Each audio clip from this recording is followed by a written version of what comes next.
Side হয়ে যাবে, আপনারটা উন্মুক্ত হবে, তারটা উন্মুক্ত হবে। বাসায় দরজা খুলে যদি বাবুর মাকে আগে দেখেন, তাহলে ওই সময় আপনার গলা উপরে থাকবেন, নিচে থাকবে। তাহলে এই এতটুকু কনসেপ্ট আমরা মাথায় নিতে পারবো কিনা ইনশাআল্লাহ? আল্লাহ আমাদেরকে কবুল করুন। মা বোনরা এক সাইডে খুশি আজকে আর হয় নাই, ইতিমধ্যেই খুশি হয়ে গেল, হুজুর একখান পাইছি, ঠিক কিনা? সবাই সাবধান, কোরআনের আলোচনা যখন হয় তখন সবার জন্য সমস্ত কিছু উন্মুক্ত হয়ে যায়। কে করেন? আরো জোরে কোন তো কে করেন? আল্লাহ আমাদেরকে কবুল করুন। সম্মানিত ভাইরা, আমরা কোরআনের আলোচনার দিকে আমরা ঢুকে যাব।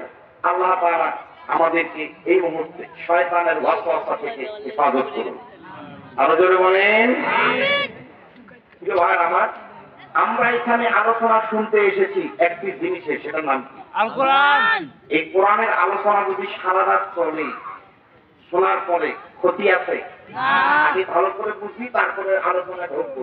যুবক ভাইদেরকে অনুরোধ করবো, জীবন যদি পাল্টাতে চাও, বিয়ে শাদীর সময় বউটা যদি একটু সুন্দর চেহারাওয়ালা চাও, তাহলে কোরআনের ছায়া তলে ছাড়া সম্ভব না।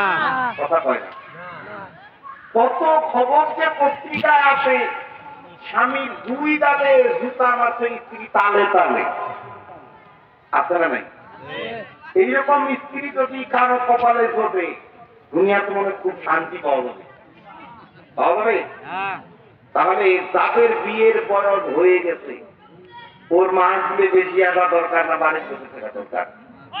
তুমি মাহফিলে আসবা না, মুয়াজ্জিনের আযান হলে মসজিদে আসবা না, বউ খুঁজো পিন্দার। পিন্দার বউ কি গাছে ধরে? কথা কয় না আমার ভাইরা। সুতরাং জীবনকে পরিবর্তন করতে হবে সর্বপ্রথম ব্যক্তির নিজের, তাহলে গোটা জিন্দেগি পরিবর্তন করে দিবেন কে? আরো জোরে বলে আসেন আমরা আলোচনার দিকে যাব। আমরা কোরআনের আলোচনা শুনতে এসেছি। এটা এমন একটা কিতাব, লা রাইবা ফিহি, এতে কোনো সন্দেহ নাই। তাহলে যা কথা বলা হবে এর ভিতরে সন্দেহ থাকবে? থাকবে সন্দেহ? যদি একটা কথা বলার পরে আপনার বাবার বিরুদ্ধে যায়, আপনার মায়ের বিরুদ্ধে যায়, আপনার নিজের বিরুদ্ধে, আপনি যে অবস্থায় এখন আছেন এর বিরুদ্ধে যদি যায়, তাহলে বক্তারে খেদায় দেবেন না বসায় রাখবেন? কথা কয় না? আগে একটু বুঝবাস করে নিই না, কথা তো তারপরে করতে হবে। কথা বুঝেন নাই?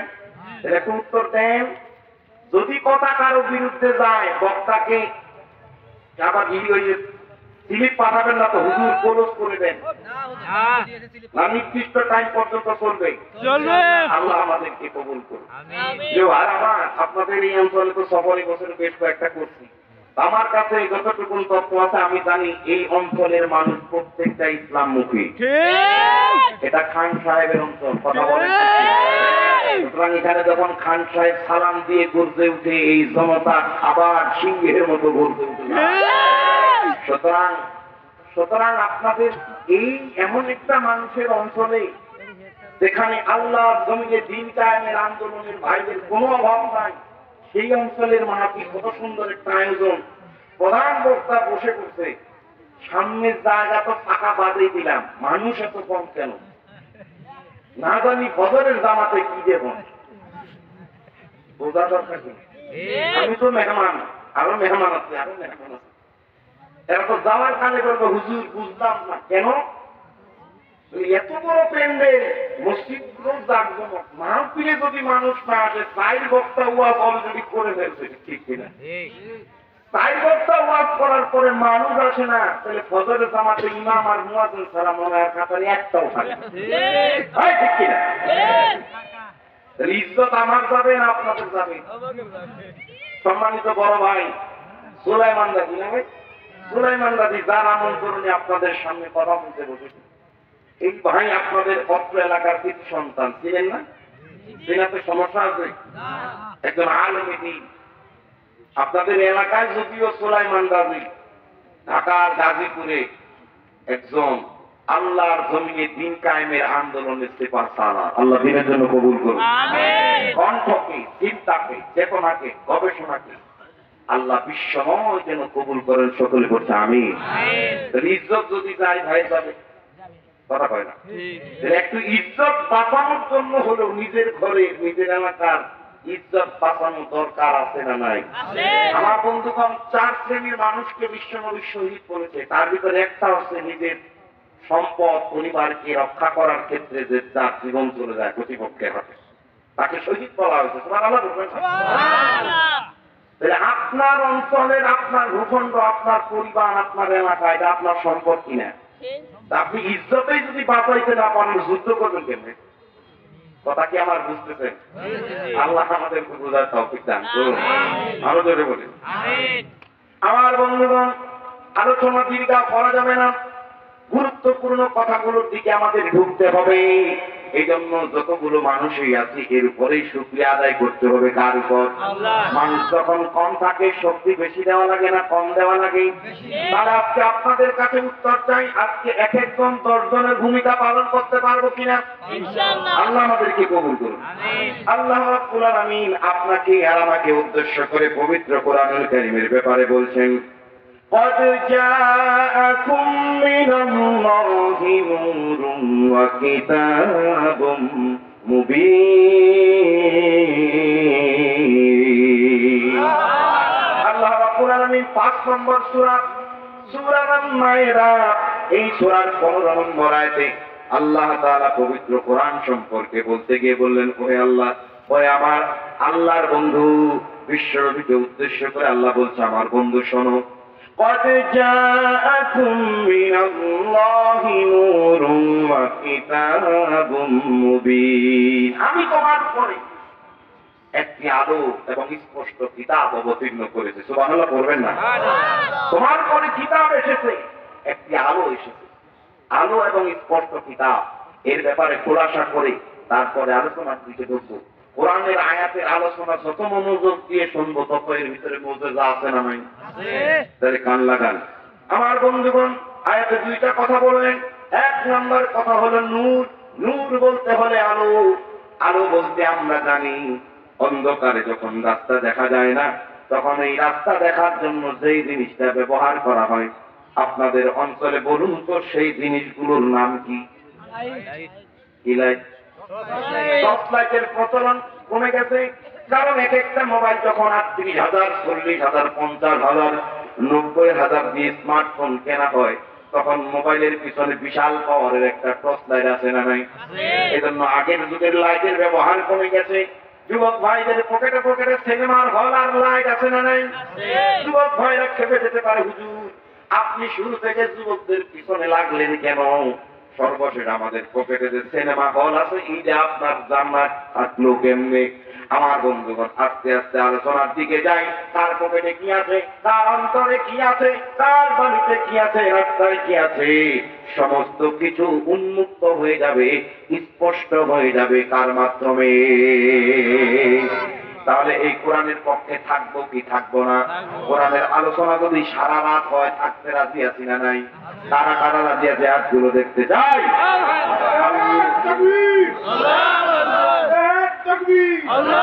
আল্লাহ আমাদেরকে কবুল করুন। তাহলে বলবো নূর, আলো। তাহলে আপনি দুনিয়াতে যে আলোর কথা জানেন, যে আলো আপনাকে পথ দেখায়, আপনি বুঝেন আমার দিকে তাকান। পৃথিবীতে সবচাইতে গতি বেশি হচ্ছে আলো।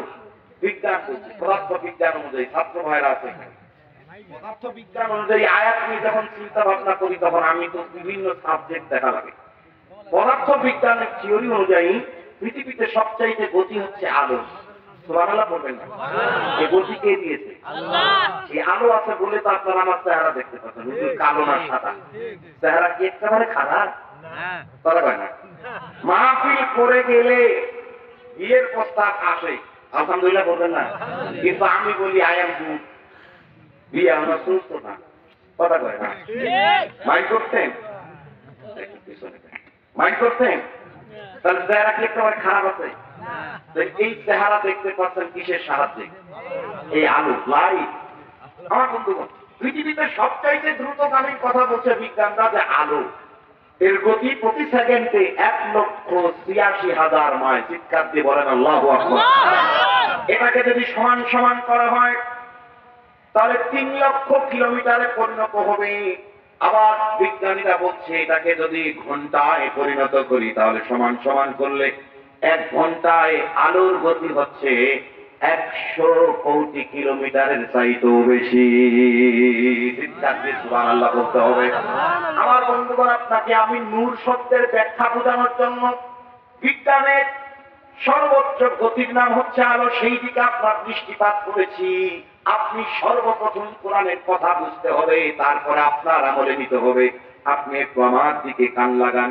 লোক যা আছে অসুবিধা নাই, তা আছে অসুবিধা নেই, যেগুলো দিয়ে বসেছি সেগুলো দিয়ে কোরআন নিয়ে যুদ্ধ করতে রাজি আছি না নাই?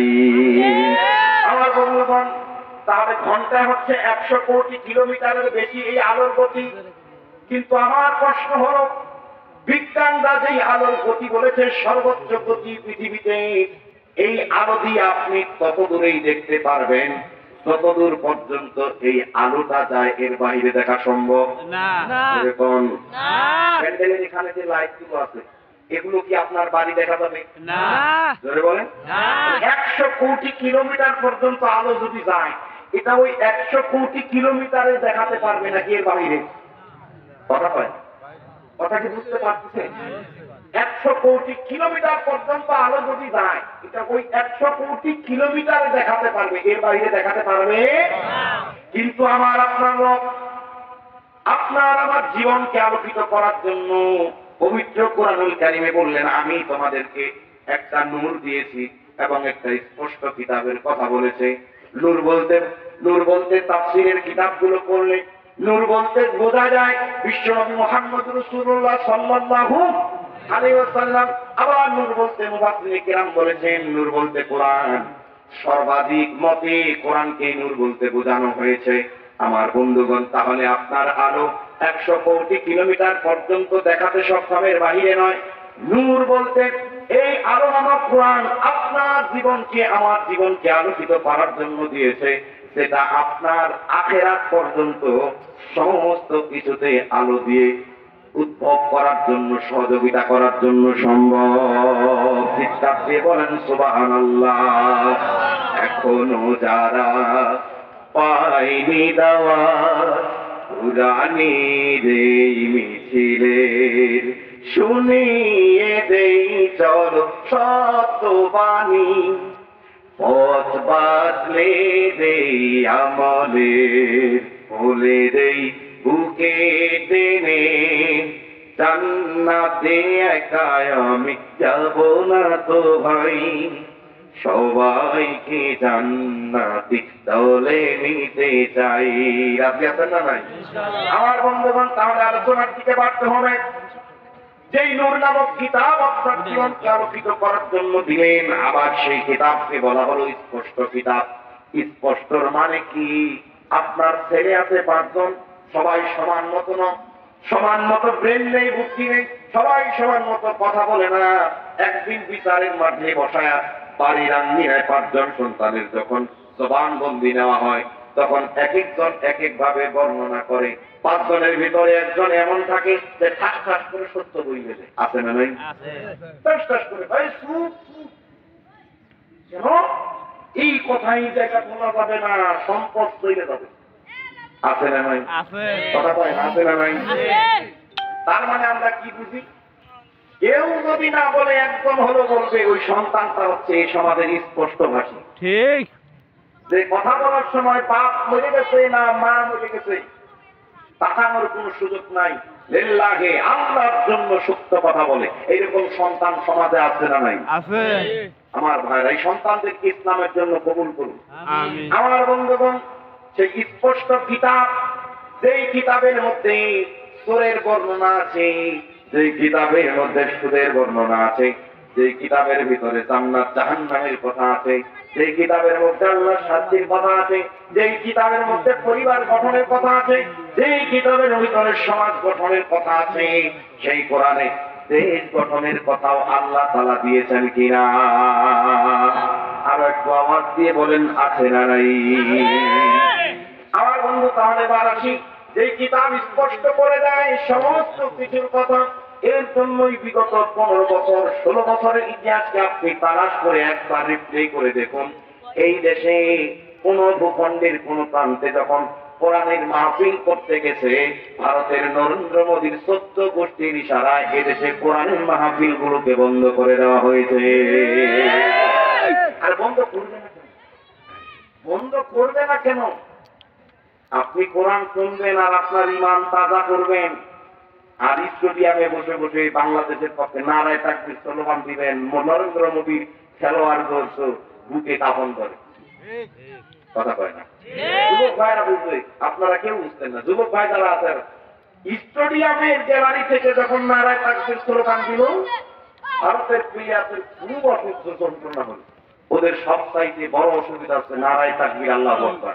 আছে না নাই? আছে। আরো জোরে কোন? আছে। মুসলমানদের জন্মের সাথে সম্পর্ক হচ্ছে আল্লাহু আকবার। ডান কানে বাম কানে দেওয়া হয়, আপনাদের অঞ্চলে দেয় না? দেয় না। ছুটি কাটা না দেয়। আবার মৃত্যু যখন হয় তখন মানুষটাকে বিদায় দেওয়ার সময় আবার আল্লাহু আকবার 4 বার বলে বুঝানো হয়, ভাইরে, বাবা, মা, বোন, এই 4 তাকবীর দিয়া বুঝাই দিলাম তোমাকে, আজকের পর এই জমিন থেকে হারাই ফেললাম। আমার বন্ধুগণ, যেই জাতির জন্মের পরে আল্লাহু আকবারের সাথে সম্পর্ক, যেই জাতির মৃত্যুর বিদায়ের ক্ষণে আল্লাহু আকবারের সম্পর্ক, যেই জাতির ভূখণ্ডের আল্লাহু আকবার দিয়ে সূর্য উঠে আবার আল্লাহু আকবার দিয়ে সূর্য ডুবে, আল্লাহু আকবার শোনার পরে তারিখে খাওয়া দাওয়া বন্ধ করে দেয়, আবার আল্লাহু আকবার দিয়ে ইফতার করে বলে আমি রোজা ভেঙে ফেললাম। আমার বন্ধুগণ, যেই দেশের জাতির সাথে আল্লাহু আকবারের এত সম্পর্ক, এই জাতি একবার কেন, ভারতের গোটা গোষ্ঠীর যদি বুকে ভূমিকম্প উঠে, তারপরও এই জাতি গর্জে উঠে বলবে আল্লাহু আকবার। মুসলিম আমি, সংগ্রামী আমি, আমি চির রণবীর, আল্লাহকে ছাড়া কাউকে মানি না, নারায়ে তাকবীর, নারায়ে তাকবীর। তাহলে আপনারা আল্লাহু আকবারের পক্ষে না বিপক্ষে? আমার বন্ধু কোরআনের মাহফিল বন্ধ করেছে, কারণ এই কোরআন ভারতের বিরুদ্ধে বলে। আমার জীবনের একটা মাহফিল ছিল, যেই মাহফিলে টিভি দিয়ে ভরায় দিয়েছিল, পুলিশ দিয়ে ভরায় দিয়েছিল। সর্বপ্রথম কোর্ট থেকে একখানা নোটিশ আমার হাতে ধরায় দেওয়া হলো। নোটিশের প্রথমে লেখা ছিল, হুজুর, ভারত বিরোধী কথা বলা যাবে না। আমি তখন চিন্তা করলাম, আহারে, মঞ্চে বসে যদি ইমানকে প্রমাণ করতে চাই, তাহলে সর্বপ্রথম বক্তব্যই শুরু হবে ভারতের বিরুদ্ধে, পরে যা হয় কথা ঠিক কিনা? চিন্তা করলাম যে ইমান কাকে বলে, এখানে তো বলি আমি কেমন ইমানদার, খালি সাল্লাম লাগাই না ইমান নিয়ে বলতেন আমার ইমান আছে, এখানে তো পরীক্ষা হবে। কথা কয় না? পিছনে বসা চাই আমাকে বলে হুজুর একটু দেখে তারপরে আলোচনা শুরু করে। আমি ঠিক আছে দেখি, চোখের পাওয়ার তো কম না, চশমা যদিও আছে। বললাম প্রথমে ভারত বিরোধী কথা বলা যাবে না। আমি মনে মনে কি করলাম, মাইক্রোফোনটা ধরে লই, কথা যা কোনো শুরুতেই ভারত বিরোধী, কথা কয় না? তারপরে পরে যা হইব, তার মানে কি সাহস কোথায়? আমার সাহস হচ্ছে আমি যখন ঢাকা থেকে জানতে পারি যে আমার ওখানে প্রশাসন সেট করা আছে, আমাকে যে কোনো মুহূর্তে গ্রেফতার করে নিয়ে যাওয়া হবে, আমি তখন চিন্তা করলাম খারা প্রোটেকশনটা দিয়া পরে যাই। চেয়ারম্যানকে ডান পাশে, মেম্বার 2টা বাম পাশে বসাই দিচ্ছি। আমি কিছু আমাকে যদি এখান থেকে নামায়, তাহলে আগে যেন আপনাদেরকে লয়। কথা কয় না? সবাই ওই দল করলে ইসলামের বিরোধী তো সবাই ছিল না, ঠিক কিনা? যারা ছিল কথা আমাদের তাদের বিপক্ষে, আগেও ছিল, এখনো থাকবে, ভবিষ্যতেও থাকবে। ইসলাম নিয়ে সিডিবিডি করার কার শক্তি নেই। ইসলাম নিয়ে কথা বলার স্পর্ধা করতে গেলে কোরআন জানতে হবে। কথা কয় না? আজকে এখনো শোনা যায় ইসলাম আর কোরআনের সাথে রাজনীতির সম্পর্ক নেই। আরে মুসলমান, আমরা কি এটা মেনে নেব না? দল আপনার যেটাই হোক, আপনি তো মুসলমান। আপনি কি মুসলমান? মুসলমানের ভিতরে জানলা আছে না? আবার 2 দিন আগের কথা, কোরআন নাকি ভাউতাদ আছে। আসতে কইলেন কেন?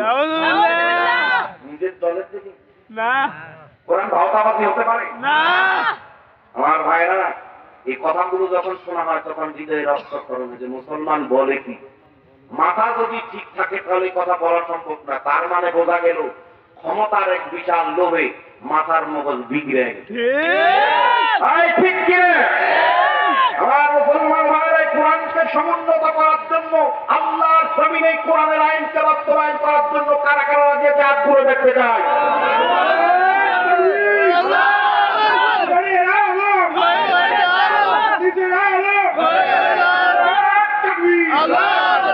আমার বন্ধুগণ, তাহলে স্পষ্ট কোরআনের আলোচনা ভারতের নরেন্দ্র মোদীর ইশারায় এদেশে 16 বছরে কেন বন্ধ করা হয়েছিল আপনারা আলোচনা শুনলেই বুঝবেন। আসেন সামনের দিকে যাই।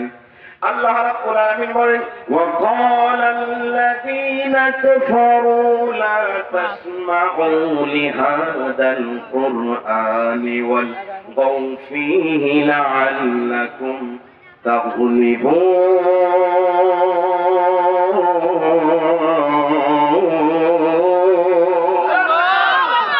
আল্লাহ রাব্বুল আলামিন বলেন, কাফেররা বলতো তোমরা কোরআনকে শ্রবণ করবা না, কোরআনকে শুনবা না, তাহলেই তোমরা বিজয়ী হবা। এটা কাফেররা তাদের দলের মানুষদেরকে বোঝাতো। কিন্তু আমার বন্ধুগণ, মুহাম্মদের জামানায় কোরআনকে শোনা থেকে কোরআন বিরোধীদেরকে তারা বারবার সচেতন করেছিল, কোরআন শুনবা না, কোরআনের ধারের কাছেও যাবা না, বরং তোমরা অলকাউ ফীহি, বরং তোমরা হট্টগোল করবা, চিল্লাচিল্লি করবা, লাগলে বাধা দেবা। 15 বছরে যা করছে যা ইচ্ছা সব করবা, কোরআন শুনতে পারবা না, বরং যারা কোরআন শুনে তাদেরকেও এর থেকে প্রতিহত করবা। এটা তারা করত। কিন্তু আপনাদের কাছে আমি প্রশ্ন করে দিলাম, হাজার হাজার বার কোরআন থেকে মানুষদেরকে দূরে সরানোর চেষ্টা করার পরেও এদেশের মানুষদেরকে কোরআন থেকে সরানো সম্ভব হয়েছে নাকি? জান্নাতে একা আমি যাব না তো ভাই, তোমাকেও জান্নাতে দলে নিতে চাই। বলুন না আল্লাহু আকবার। আমার বন্ধুগণ, তাহলে মুহাম্মদের দলের বিরুদ্ধে কাফেররা বলতো কোরআন শুনবো না। মুহাম্মদের জবান থেকে যে কিতাবের বাণী শোনা যায়, যে কিতাবের বক্তব্য শোনা যায়, সেটার প্রতি যে আকর্ষণ, এটা তারা খুব ভালো করে জানতো। মানুষ যখন কোরআন শোনে, আর কিছু হোক আর না হোক, এই মানুষগুলোর ঈমান গর্জে উঠে যায়। এই জন্য আল্লাহ রাব্বুল আলামিন বলেন, ওয়া আলা রাব্বিহিম ইয়াতাওয়াক্কালুন।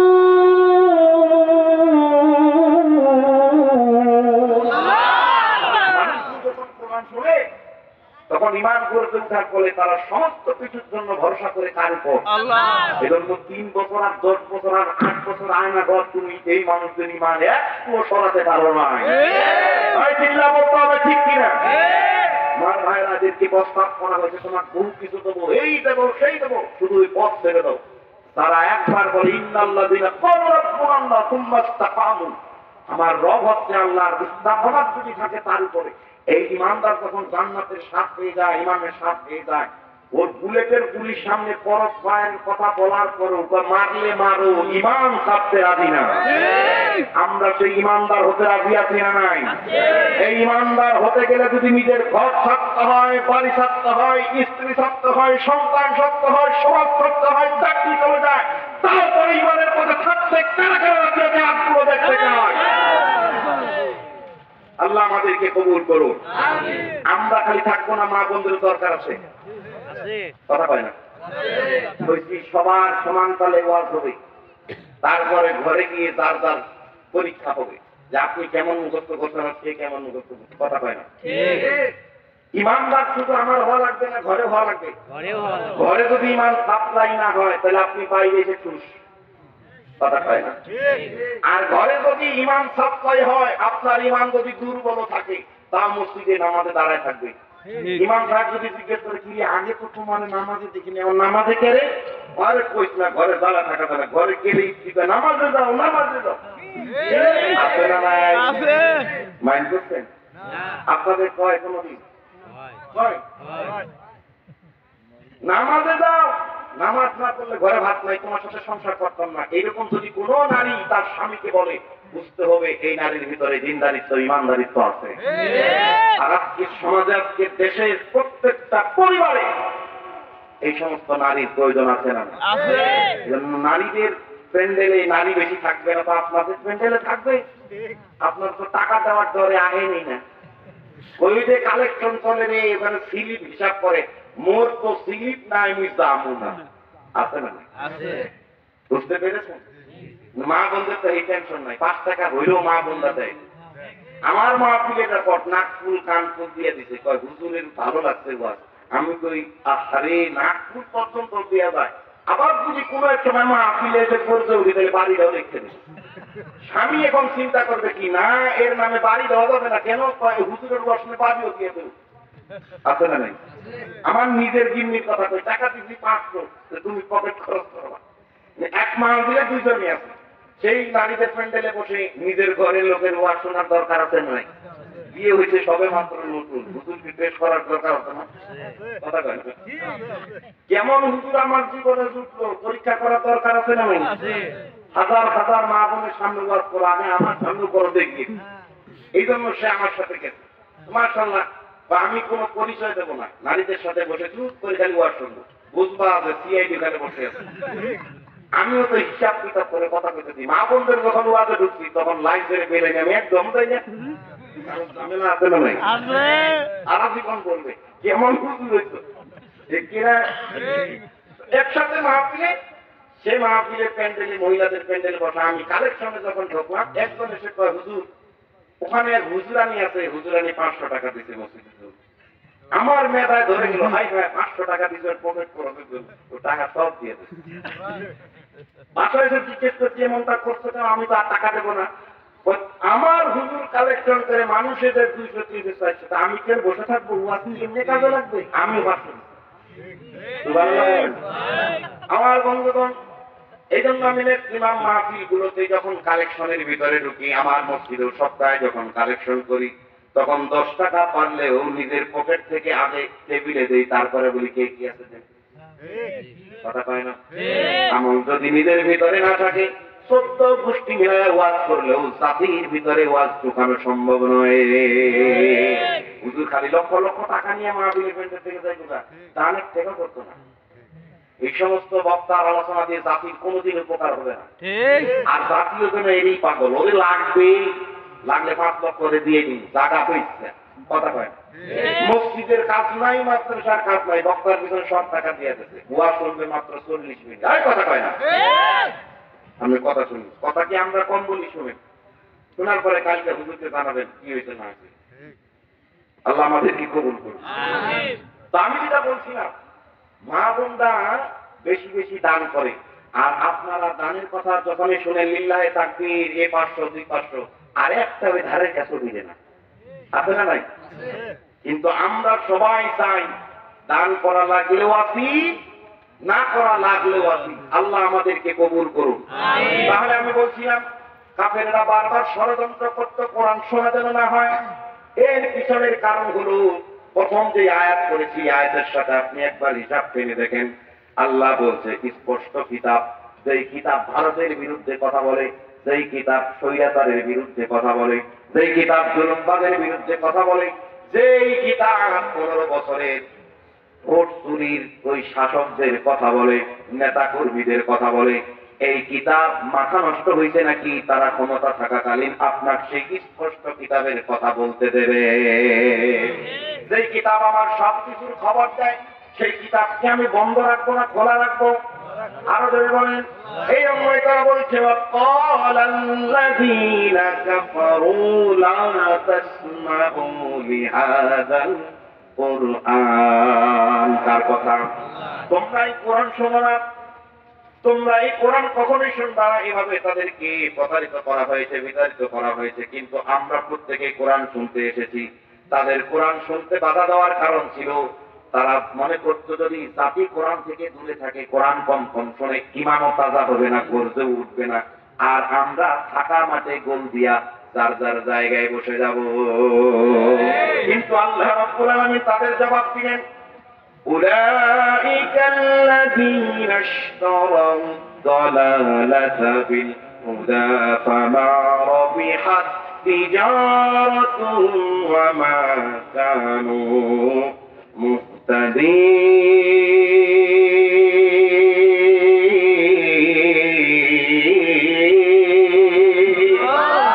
আল্লাহ রাব্বুল আলামিন বলেন, এরা হচ্ছে তারা যারা হেদায়েতের বিপরীতে ভ্রষ্টতা কিনতে চেয়েছিল, এই সমস্ত মানুষের ব্যবসা কোনোদিন সফল হয় নাই। তার মানে হচ্ছে তারা কোরআন শোনা থেকে মানুষদেরকে বিতাড়িত রেখে মনে করেছিল ক্ষমতা আমরা পাবো, ক্ষমতায় চিরস্থায়ী থাকবো। যা খেলায় আমরা বলেছি 41 সাল। কত সাল? 41। মনে আছেন আপনাদের? কত সাল? 41 সাল। সংস্কার সাল চলে কত? 25। কথা কয় না। ক্ষমতা কার কাছে? আল্লাহর কাছে। তুমি কইলেই হবো, তুমি তো কইবা খেলা হবে। খেলা হবে। আর খেলা যখন হবে, যুবক ভাইরা ফুটবল খেলতে পারতা, ক্রিকেট খেলতে পারতা, শীতের দিনে যেই যে খেলে রেখে এটা তো পারতা। এরা চিন্তা করলো যে খেলা হবেই রে, এরা শুটটাই যা আছে করে ফাইনাল খেলার জন্য রেডি। 5 তারিখের দিন থেকে একটাও প্রতিপক্ষ নাই, সব দুই লাগে গেছে গা। কথা কয় না? আরে কই যে গেছে ছায়াও দেখা যায় না। আর আমাদের আপামনি দিল্লিতে অবস্থান, এই জাতি সে আপামনিকে সাদরে বরণ করার জন্য অপেক্ষা করে আন্তর্জাতিক সেই ট্রাইব্যুনালে। কথা হয় না? আমার বন্ধুগণ, আন্তর্জাতিক ট্রাইব্যুনালে নিরপরাধ মানুষদেরকে ফাঁসি রায় দিয়া, যাবজ্জীবন জেলের রায় দিয়া বহু বছর নির্যাতন করেছে, জুলুম করেছে। এমন এক ট্রাইব্যুনাল গঠন করেছে নিজের কন্ট্রোলিং এ রেখে মানুষদের বিরুদ্ধে যেমন মন চেয়েছে তেমন রায় দিয়েছে, বিচারের কথা বলেছে। কিন্তু আজকে এমন একটা পর্যায়ে এসেছে, আমরা বিশ্বাস করি, একই রাখি, এদেশের বর্তমান অন্তর্বর্তীকালীন সরকারকে আজকের এই ময়দান থেকে আমরাই কথা বলতে পারি, আন্তর্জাতিক ট্রাইব্যুনালকে ভাঙা যাবে না। এ জাতি দেখতে চায় সেই আন্তর্জাতিক ট্রাইব্যুনালের প্রত্যেকটা জুলুমবাজের জন্য বিচার হয়। আপনারা এটা চান কি চান না? আরো জোরে কোন? হপায় মাত্র আয়না করে প্রকাশ, ঠিক কিনা? এক সিয়ার দেখেই মাথা ঘুরে গেছে। সিয়ার যদি থেকে যায় আর আপাকে যদি এনে সেই সিয়ারে বসায়া একবার খালি কারেন্টে দেখতে যাবে, আপার নাচটা কেমন হবে? কথা কয় না?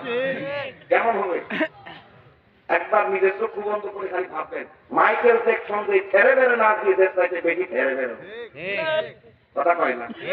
আমার বন্ধু, তাহলে আমরা আলোচনার মূল পয়েন্টে ঢুকে গেছি।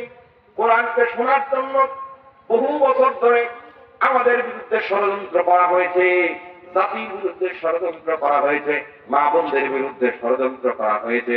অথচ এই কোরআন প্রত্যেকটা মানুষের, গণমানুষের অধিকার প্রতিষ্ঠা করতে সক্ষম। যেই ব্যক্তি কোরআনের পক্ষে আসবে, আল্লাহর পক্ষ থেকে সেই মানুষটার অধিকার প্রতিষ্ঠিত হয়ে যাবে জমিনের উপর। তাহলে এবার আসেন, যারা কোরআন শুনতে বাধা দিল, আর আমরা যারা কোরআনের পক্ষে থাকলাম, যারা কোরআনের প্রেমীদেরকে ধরে ধরে গুলি করলো, নির্যাতন করলো, হাত পা ভেঙে দিল, কারাগারে বন্দি করে রাখলো, আয়না করে 8 বছর 10 বছর পর্যন্ত রাখলো, ওরা এক শ্রেণীর মানুষ। আর আমরা এত জুলুম নির্যাতনের পরেও কোরআনের পক্ষে ছিলাম না, বাদ দিছি? তাহলে আমার আর তাদের মধ্যে পার্থক্য আছে না নাই? বন্দিবাদ যে আয়াত করেছিলাম সেই আয়াতের ভিতরে ঢুকে গেলাম। সেই আয়াতে ঢোকার জন্য যা প্রথমে দরকার ছিল এগুলো আগে আপনাদেরকে বোঝাতে সক্ষম হয়েছে কিনা জানি না। এবার আসেন, আল্লাহ রাব্বুল আলামিন পবিত্র কোরআনের 59 নম্বর সিরিয়ালের সূরা, সূরার নাম হচ্ছে হাসর। আছে না নাই? আরো জোরে কোন? এই সূরার 20 নম্বর আয়াতে আল্লাহ সুন্দর করে সেই দুই পক্ষের ব্যাপারে সুন্দর বর্ণনা দিয়েছেন। একবার আগেই বলেন তো সুবহানাল্লাহ। আল্লাহ রাব্বুল আলামিন বলেন, লা ইয়াস্তাবি আসহাবুন নারি ওয়া আসহাবুল জান্নাহ, আসহাবুল জান্নাতি হুমুল ফাইজুন।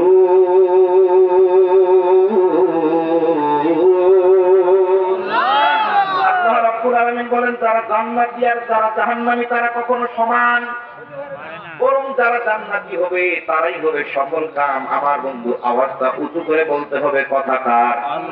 আমরা প্রত্যেকেই সফল কাম হতে চাই কি চাই না? তাহলে সফল কাম হতে গেলে একটা দলে থাকতে হবে, সেটা হলো জান্নাতের দল। ধরে বলেন, কিসের দল? জান্নাতে একা আমি যাব না তো ভাই, সবাইকে জান্নাতের দলে নিতে চাই। রাজি আছেন? আপনার স্ত্রীকে, আপনার সন্তানকে, ছোট্ট গোষ্ঠী মিলায় আল্লাহ যদি জান্নাতে দেয় আপনার ক্ষতি হবে? অনেক মানুষকে, হুজুর আমি একাই গেলে পাবেন না, ওর বাকিরা তো বাধান থাক। আছে না নাই? আছে কিন্তু আমার বন্ধু আপনার জন্য সুখবর আছে, আলোচনা ঢুকছে, কান লাগান, মা বোনরা কান লাগান, যুবক ভাইরা একটারও সার নাই, প্রত্যেকটার কথা আছে না নাই? একটু শুধু ধৈর্য ধরুন আমার বন্ধু। যারা জান্নাতি হবে তারা একটা দল, যারা জাহান্নামী হবে তারা আরেকটা দল। এই দলটাকে ভাগ করছে কি? পৃথিবীতে বহু দল আছে, আছেন? আমার কাছে আমার দল ভালো, তার কাছে তার দল ভালো। কেউ কারো দলের ব্যাপারে খারাপ বলতে চায় না, নিজের দলের ব্যাপারে যা সাফাই গাওয়ার দরকার সব গায়া দেয়। গাইতে গাইতে একটা সময় দিশেহারা হয়ে বলে, আমি এখন গর্ভবতী, ঠিক আমি এখন গর্ভবতী। এখন টেলিভিশনের সামনে তারা কিনে কি করে কারবার ঘুরা ইউটিউবার ভাইরা করে ওইটাকে কাটিং করে ছোট্ট করে গর্ভবতী করেছে না, এটা ইউটিউবে দিয়ে রাখছে। যুবক ভাইরা জানে যে এটা ইউটিউবে খোঁজলে পাওয়া যাবে, সুন্দর করে সার্চ দেয়, গর্ভবতী বলছে যে চলে আসছে, বলছে আমি এখন গর্ভবতী। আছেন না? আছে দিশে হারা হয়ে তখনই কথা বলে যে গর্ভবতী আসলে কাকে বলে, এই চিন্তা তাদের মাথার ভিতরে নাই। কথা কয় না? ঠিক আরো যেরকম বহু দল আছে পৃথিবীতে, আমি একটা দল করি, আপনি একটা করেন। আমি আমার তার ভালো কথা বলছি, আপনি আপনার তার দোষ কিন্তু সুস্থ বলছি, সবারই আছে। ঠিক কিন্তু আল্লাহ দুইটা মাত্র দলের কথা আল্লাহ বলছে। এবার আলোচনার গভীরের দিকে আপনি একটু ধৈর্য ধরে আমার দিকে কান লাগান। আল্লাহ তাআলা দুইটা দলের কথা বললেন। পৃথিবীর ১৪ গোষ্ঠী দলগুলোকে ভাগ করে দুইটা দলে ভাগ করে দিলেন কে? আরো ধরে বলুন কে? আল্লাহ বললেন একটা হলো জান্নাতের দল আর একটা হচ্ছে জাহান্নামের দল। জান্নাতের দল কাকে বলা হয়? জান্নাতের দলের পরিচয় কি? জান্নাতের দলকে আমি কিভাবে চিনব? এটা চেনার জন্য কিছু বৈশিষ্ট্য আছে না নাই? এই বৈশিষ্ট্যগুলো যখন আমাদের জানা থাকবে, তখন জান্নাতীওয়ালা দলকে, জান্নাতীওয়ালা ব্যক্তিকে, জান্নাতীওয়ালা পরিবারকে, জান্নাতীওয়ালা সমাজকে, সমাজে 20টা মসজিদ, 25টা মসজিদ, মসজিদ আমার জান্নাতি সমাজের সার্টিফিকেট না। ঠিক কথা হয় না? ঠিক সমাজে 72 জন হুজুর, এই হুজুর আমার জান্নাতের সার্টিফিকেট না। সমাজ জান্নাতি না জাহান্নামী এটা কোরআন এবং হাদিসে আমাকে বলে দেবে, ঠিক কিনা বলেন? তাহলে আসেন আমি কিভাবে চিনবো যে আমি জান্নাতি কিনা, আমার পরিবার জান্নাতি কিনা, আমার সমাজ জান্নাতি কিনা, আমার প্রতিষ্ঠান জান্নাতি কিনা, আমার সমাজ আমার দেশ জান্নাতি কিনা?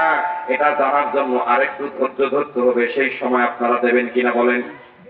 আমার বন্ধু এবার আসেন, জান্নাতের দল যারা হবে এদের প্রথম বৈশিষ্ট্য হচ্ছে এদের জন্য গোটা দুনিয়াটা জেলখানায় পরিণত হয়ে যাবে। কি হবে?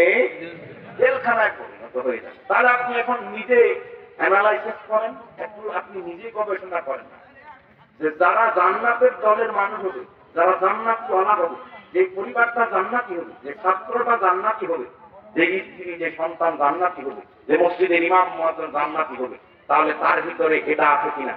যদি কেউ নিরপরাধ ভাবে নির্যাতিত হয়, যদি কেউ বিনা অপরাধে নির্যাতিত হয়, জুলুমের শিকার হয়, স্পষ্ট কথা হচ্ছে সে জান্নাতের দলে। ঠিক আরো ধরে বলতে হবে। ঠিক আমার বন্ধুগণ, তাহলে আপনি বিগত বছরগুলো তালাশ করেন।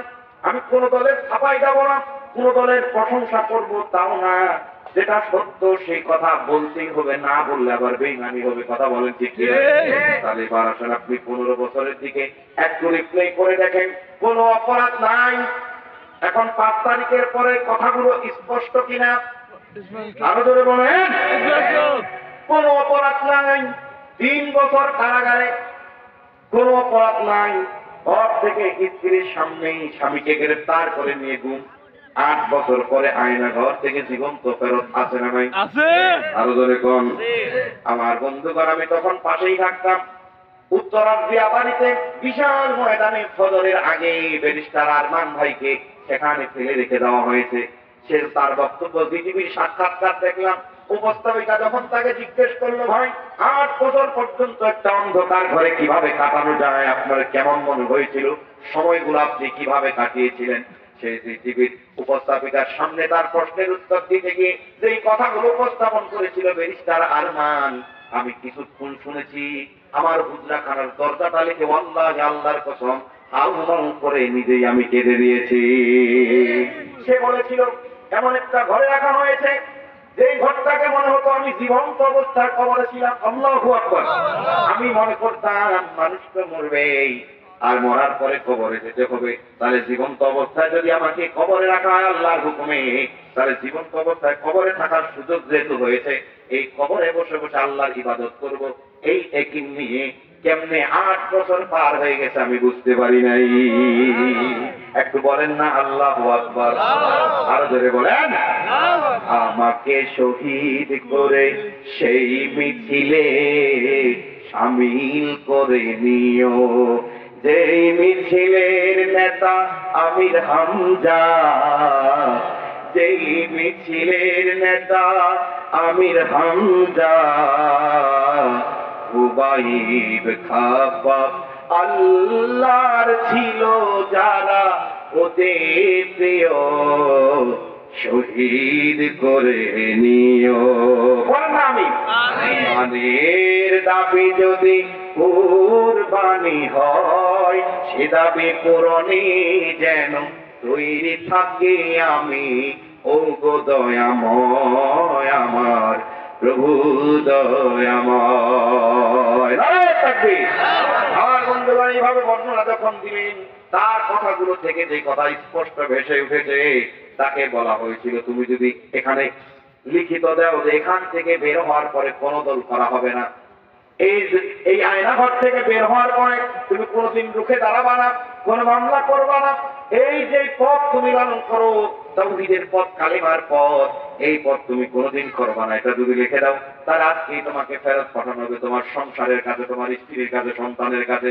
তাদের জবানবন্দি থেকে বোঝা গেছে তারা যে কথা বলেছে, আমাদেরকে যখন এই কথা বলা হতো আমরা ডাইরেক্টলি তাদের সামনে উত্তর দিয়ে দিতাম, তাদের উপর ঈমান আনার কারণে, যেই পথ লালন করার কারণে বিনা অপরাধে অন্ধকার একটা ঘরে আবদ্ধ আছি, এই ঘরে থেকে যদি জীবনটা 70 বার পর্যন্ত যায়, তারপরেও আল্লাহর দিনকে ছাড়াতে আমরা রাজি নাই। ও বন্ধু, এই দিনকে ভালোবাসতে কারা কারা রাজি আছি? জোরে বলে আল্লাহু আকবার। আল্লাহ আমাদেরকে কবুল করুন। এবার আসি জান্নাতের দলের প্রথম বৈশিষ্ট্য হচ্ছে তাদের জন্য দুনিয়াটা হবে জেলখানা। এর ব্যাখ্যা আর কি দেব? আমার বন্ধুগণ, ঠাকুরগাঁয়ের কৃতি সন্তান বিডিআরের চাকরি করতেন মোতাহার হোসেন, তাকে বিনা অপরাধে যখন ওই পিলখানা হত্যাকাণ্ডের মামলায় 250 জনেরও বেশি যখন জেলখানায় রাখা হয়েছে, 16 বছর পর্যন্ত কারাগারে 14 দিনের স্ত্রীকে ঘরে রেখে চলে গেছে কারাগারে বন্দী। ফেরত এসে স্ত্রীকে পাবে তার জানা ছিল না। তাকেও টেলিভিশনে সাক্ষাৎকার আজকে দিনের বেলায় দেখলাম, জিজ্ঞেস করা হয়েছে, ভাই আপনি কিভাবে থাকলেন, আপনার স্ত্রী কিভাবে থাকলো? স্বামী স্ত্রী দুইজনকে স্টুডিওতে দেখেছে, ডাকার পরে বলল, মোতাহার ভাই সুন্দর করে উপস্থাপন করে বললেন, আমার স্ত্রী যখন বারবার আমাকে দেখার জন্য কারাগারে আসতো, আমি বলতাম তুমি এখন সুন্দর একটা জীবনকে বেছে নিতে পারো, আমার অপেক্ষা করো না, সুন্দর জীবন তোমার এখনো পরে আছে, 14 দিনের মাথায় তোমাকে আমি রেখে এসেছি, এখান থেকে বের হয়ে তোমার কাছে আবার পুনরায় যেতে পারবো, তার কোনো গ্যারান্টি নাই, আরো ধরে কোন গ্যারান্টি নাই। স্ত্রীকে বোঝাতো, বলে আমি বারবার বলতাম তুমি একটা রাস্তা খুঁজে নাও, এর জন্য আমার পরিবারকে বলে দেবো তোমাকে যেন সাপোর্ট করে। তারপরেও মোতাহার ভাই স্টুডিওতে বলছে, তারপরেও আমার স্ত্রী ধৈর্য সহকারে তার বলে একিন ছিল যে পৃথিবী যদি উলট পালট হয়ে যায়, 14 দিন পর্যন্ত যেই স্বামীকে আমি পেয়েছি, মৃত্যুর আগ পর্যন্ত হলেও আমি আরেকবার আমার স্বামীকে পাবোই পাবো। এমন স্ত্রী ঘরে ঘরে দরকার আছে না নাই? এখন তো স্বামীর যদি ডাক্তার বলে দেয় কিডনি একটা গেছে, স্ত্রী 2 দিন পরে গাই কথা কয় না, রাগ করছেন? মা বোনরা এখানে যারা আছে এদের কারো দোষ নেই, কিন্তু সব ভালো, কিন্তু যেখানে গেছে সেখানকার কথা বুঝতে পেরেছে যে হুজুর সম্মান করে আনলাম, কয়েকটা ভালো করে খাওয়ায়ও দিয়েছি, আবার সুন্দর করে বেদাইও দেব, আপনি ওয়াজ বললেন কি? আছে না নাই? দোষ আপনাদের কারো নাই, সব দোষ হচ্ছে ওই নেরের পুঁতে। তারপর নেরের কি আল্লাহ জানে। আমি পড়ে আরো করে বলেন, কথা কয় না আমার বন্ধুগণ। এইরকম স্ত্রী দরকার আছে না? এই চ্যানেল আইয়ের প্রতিবেদন ভিডিও ঘরে বসে বসে দেখছি, যেদিন মাহফিল থাকে না, খুব ভালোভাবে একটু পড়াশোনার চেষ্টা করি, তথ্য আসার চেষ্টা করি, চ্যানেল আইয়ের তথ্য প্রতিবেদন দেখছি কি স্বামী গার্মেন্টসে চাকরি করত, চাকরি করতে গিয়ে সেই চাকরির যে পয়সাটা পায়, বেতন পায়, এটা কি নিজে খাওয়ার জন্য না পরিবারের জন্য? বেচারা ডিউটিতে যেতেন, রাস্তা পার হতে হতো, হঠাৎ করে ট্রাকের সাথে একদিন অ্যাক্সিডেন্ট হয়ে গেছে। হয়ে যাওয়ার পরে ট্রাকের সাথে যদি কারো ধাক্কা লাগে, শরীরের পার্টস কি থাকবে না যাবে গা? এমন ভাবে আছাড় খেয়েছে, সমস্ত পাথর ভেঙে চুরে শেষ। এই মানুষটাও যদি আল্লাহ কোনো না কোনো ভাবে বাঁচায় রাখে, তাহলে শরীরে শক্তি থাকবে না, শক্তিহীন ভাবে বেঁচে থাকবে। শক্তিহীন ভাবে, কোনো শক্তি নাই। স্ত্রী যখন দেখছে আর চলে না, চলেই না, আর চলেই না, তখন স্ত্রী 2 দিনের মাথায় তার মতো করে রাস্তা বেছে নিয়ে সে চলে গেছে। মা এবার সন্তানের সেবা করছে। চ্যানেলের সাংবাদিককে ধন্যবাদ জানাই, সুন্দর করে চিত্রগুলো তুলে ধরেছে। মা গোসল করাচ্ছে, তেল শরীরে দিয়ে দিচ্ছে, খাওয়াই দিচ্ছে, এমন একটা অবস্থা। সন্তানটাকে জিজ্ঞেস করলো সাংবাদিক ভাই, আপনার দিন কেমন কাটছে? বলছে, আমি যখন পয়সা পেতাম স্ত্রীর জন্য খরচ করতাম, সব তখন ভালো ছিল, আর আজকে আমার যখন অবস্থা খারাপ, আমি চলতে পারছি না, আমার বৃদ্ধ মা আমাকে সেবা করছে, তখন আমার স্ত্রী আমাকে ছেড়ে চলে গেছে। এই কথা বলার সঙ্গে সঙ্গে অসুস্থ ওই ভাই চোখ দিয়ে পানি ছেড়ে দিয়েছে। আমি যখন দেখলাম, আমার হৃদয়ে রক্তক্ষরণ হলো। আমার বন্ধুগণ, আমার মা বোনেরা শুনুন, ওয়াজ শুনতে খুব ভালোবাসি, ধৈর্যশীল হতে হবে, কথা কয় না? ইমানদার হতে হবে। দিনদার ইমানদারের পরিচয় হলো, হাজার বেদনা থাকবে, দুঃখ কষ্ট থাকবে, যন্ত্রণা থাকবে, তারপরও ধৈর্য সহকারে এক স্বামীর ঘরে আমাদেরকে করতে হবে। যদি এমনটা করতে পারি, কোন স্ত্রী যদি ধৈর্য সহকারে এক স্বামীর ঘর করে, বিশ্ব নবীর কথা অনুযায়ী বলা হয়েছে, কিয়ামতের দিন ওই ইমানদার স্বামীর সাথে ইমানদার স্ত্রীকে এক জান্নাতে থাকতে দেবে। জান্নাতে একা আমি যাব না তো ভাই, বাবুর মাকেও জান্নাতে তলে নিতে চাই। হুজুর সব ঠিক আছে, এখনকার লাইনটা ভালো লাগে না, যেন 80 বছর বয়স, দাঁত তো নাই, এক ছয়ের আবার জান্নাতে নিতে। কথা কয় ঠিক কিনা? শোনেন, খবর আছে কথায়, কথা কয় না? আর আমার বাবুর মা আব্দুল্লাহর মায়ের বয়স হচ্ছে 80 বছর, 85 বছর, দাঁত একটা হয়েছে, আমরা সব কুচকায় গেছে, অলিভ অয়েল দিল ওইটা তাজা হয় না। এরই আবার জান্নাতে দেবে কে? জান্নাতে হুরের কি অবাদ করছে? আছে না নাই? বলতে পারেন এই দুই কথা। কিন্তু আমার বন্ধুগণ, ইমানদার স্বামীকে যখন জান্নাতে দেবে, ইমানদার স্ত্রীকে যখন একই জান্নাতে থাকতে দেবে, তখন আল্লাহ বলছে, ইন্না আনশানাহুন্না ইনশা, আমি তাদেরকে বিশেষভাবে তৈরি করে এক জান্নাতে থাকতে দেব। এই সূরা ওয়াকিয়ার আয়াতগুলোর ব্যাখ্যায় তাফসীরের কিতাবে এসেছে, তাফসীর ইবনে কাসির মারিফুল কোরআন যেই কথাগুলো বলে, এই জায়গায় বলা হয়েছে, যখন জান্নাতের ভিতরে দেওয়া হবে, তখন স্ত্রীকে নতুন ভাবে কুমারিত্ব দেওয়া হবে। স্বামী যখন তার স্ত্রীকে জান্নাতের ভিতরে দেখবে, এই স্বামী যখন স্ত্রীকে, স্ত্রী যখন স্বামীকে দেখবে, দেখার সঙ্গে সঙ্গে মনে হবে পৃথিবীতে কোনোদিন বিয়া তো দূরের কথা, কেউ তাকে কোনোদিন স্পর্শ পর্যন্ত করে নাই। এমন একটা দিন, এমন একটা মুহূর্ত আমরা চাই কি চাই না? আমার বন্ধুগণ, আয়েশা রাদিয়াল্লাহু তাআলা আনহার কাছে এক বৃদ্ধ মহিলা বসা। বিশ্ব নবী দেখে বললেন, এই মহিলা তোমার কি হয়? আয়েশা বললেন, এই মহিলা আমার খালা হয়। কোন না কোন একটা সম্পর্ক তো জুড়ে দিতে হয়। বলল, আমার খালা হয়। এবার হুজুরে পাক সাল্লাল্লাহু আলাইহি সাল্লাম বললেন, ও বুড়িমা, কোনদিন জান্নাতে একটা বুড়িরও জায়গা হবে না। বুড়ি যখন বিশ্ব নবীর জবানে এই কথা শুনলেন, কোন বৃদ্ধ মহিলা জান্নাতে যাবে না, সঙ্গে সঙ্গে বুড়ি হাউমাউ করে কেঁদে দিল। বিশ্ব নবী দেখে বলল, ও বুড়িমা, কেন কাঁদো? বলল, আপনার মতো একজন পয়গম্বর যদি বলে আমাদের বুড়িদের জায়গা জান্নাতে নাই, তাহলে দু চোখে পানি আসবে কি আসবে না? টেনশন কম হবে না বেশি হবে? এই জন্য কান্দি। বিশ্বনবী বললেন, ও পরিবার শোনো, আমি তো তোমাকে হাস্যোজ্জ্বল করে মস্করা করে বলেছি, তার মানে বুড়িরা জান্নাতে যাবে না। এর কথার অর্থ হচ্ছে, যখন কাউকে জান্নাতে দেওয়া হবে, যখন কোন বৃদ্ধ মহিলা এবং না পুরুষ যেই হোক, যখনই তাকে জান্নাতের ঘোষণা দেওয়া হবে, জান্নাতে তাকে দেওয়া হবে, তখন আল্লাহ রাব্বুল আলামিনের পক্ষ থেকে প্রত্যেকটা নর নারীর বয়সকে 33 বছরের যুবকে পরিণত করে দেওয়া হবে। তাহলে যদি আপনার 80 বছরে 90 বছর আর 100 বছর হোক না বাবুর মায়ের বয়স বা আপনার বয়স, আপনাকে যদি 33 বছরের যুবক যুবতী বানায় জান্নাতে দেয়, তাহলে পুনরায় গ্রহণ করতে ঝামেলা আছে নাকি? বাধা আছে, কষ্ট আছে।